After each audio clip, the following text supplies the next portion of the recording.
संख्या जो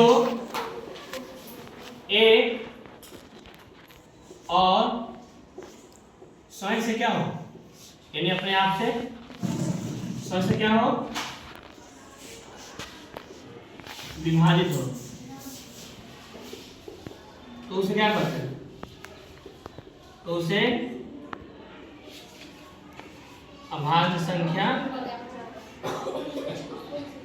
कहते हैं। हल्ला नहीं करेगा कोई। जैसे में ध्यान देना है, क्या आ जाएगा?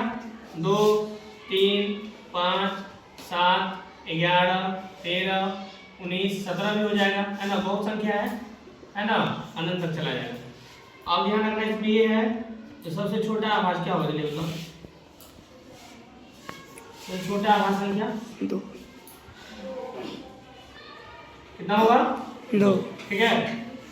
और इसका अगर दूसरा परिभाषा का बात करें, दूसरा परिभाषा में लिख सकते हैं, तो वैसी संख्या जिसका केवल क्या हो, जिसका केवल 2 गुणनखंड हो। कितना हो? 2 गुणनखंड हो, तो उसे क्या कहते हैं? तो उसे अभाज्य संख्या कहते हैं।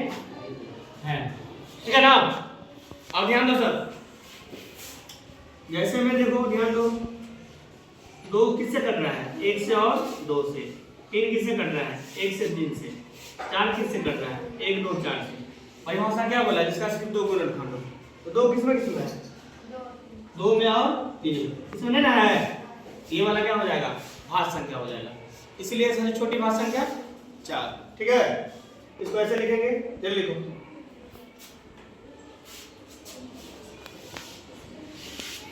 यहाँ पर देखो सवालों बन सकता है, ठीक है?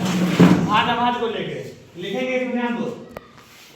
इनमें से कौन सी संख्या क्या है? भाज्य नहीं है, भाज्य नहीं है। तो पहला का ऑप्शन हो जाएगा, मान लो 4, दूसरा का 6, तीसरा का 7, चौथा का 8, है ना? इनमें से कौन भाज्य नहीं है? किसमें टिक लगाएंगे बताओ? कौन भाज्य नहीं है मतलब कौन अभाज्य है? इसमें एक 7 हो जाएगा। अब मान लो क्वेश्चन और करेगा, इनमें से कौन सी संख्या, है ना, अभाज्य है?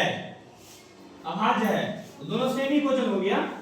एक में क्या हो जाएगा? मान लो 9, 2 में 10, 3 में 11 और 4 में 12। बताओ कौन सा होगा? 11। और फिर यहाँ से क्वेश्चन और बन के आता है, ध्यान दो। इनमें से कौन सी संख्या,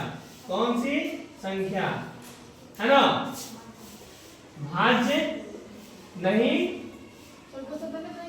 एक मिनट, अभाज्य नहीं है। ऑप्शन दे देंगे 7, दे देंगे 11, दे देंगे 12, ऐसे दे देंगे 13। किसमें टिक लगाना है? इसमें 12 में। क्यों? क्योंकि इन सभी का क्या है? 2 गुणनखंड है, और 12 का कितना है? बहुपद गुणनखंड है, यानी 2 से अधिक। 1 से कट रहा है, 2 से कट रहा है, 3 से कटेगा, 4 से कटेगा, 6 से कटेगा और 12 से कटेगा। तो परिभाषा में उतर गया, है ना? जिसका 2 गुणनखंड होगा वो अभाज्य, जिसका 2 से अधिक हो उसको भाज्य। या परिभाषा क्या बोले अभी?